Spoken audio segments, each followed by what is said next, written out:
ভূমিকম্প। ভূমিকম্পে সন্তানকে ফেলে পালালেন বাবা। কিয়ামতের দিন তাহলে কি হবে? এই ভিডিওটি আপনারা অবশ্যই দেখেছেন। মাত্র 5.5 মাত্রার ভূমিকম্পে এক সন্তানকে ফেলে পালিয়ে যাচ্ছে তার বাবা। কি হৃদয় বিদারক অবস্থা! আর তার মধ্যেই মানুষ তার রক্তের সন্তানকে ভুলে গেল, কিন্তু সন্তান তার পিতাকে চিনতে ভুলে নাই। সন্তান তার পিছে পিছে দৌড়ে যাচ্ছে। মানুষ কখন কাকে ভুলে যায়?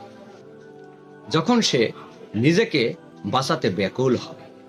বেশিরভাগ পিতামাতা নিজের সন্তানকে বাঁচাতে নিজের জীবনকে দিতেও প্রস্তুত, কিন্তু যখন তার নিজের ভিতরে ভয় ঢোকে তখন সে তার সন্তানকে ভুলে যায়। ঠিক এমন কথাই আল্লাহ তাআলা কিয়ামত সম্পর্কে বলেছেন। সূরাতুল আল হাজ সূরা নম্বর 22 আয়াত নম্বর 1 এবং 2। হে মানব জাতি, তোমরা তোমাদের প্রতিপালককে ভয় করো। নিশ্চয়ই কিয়ামতের ভূমিকম্প এক মহা ভয়ঙ্কর ঘটনা। সেদিন প্রত্যেক দুগ্ধ দানকারী মা তার শিশুকে ভুলে যাবে, আর প্রত্যেক গর্ভবতী নারী তার গর্ভভ্রূণ ফেলে দেবে। ঠিক এই কথাটাই রব্বুল আলামিন কোরআনুল কারিমে স্পষ্ট করে বলেছেন।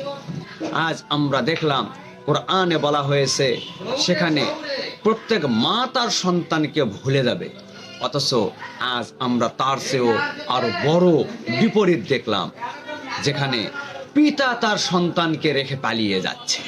তাই আমরা সাবধান হই আর কোরআনের সত্যতাকে গ্রহণ করে নেই।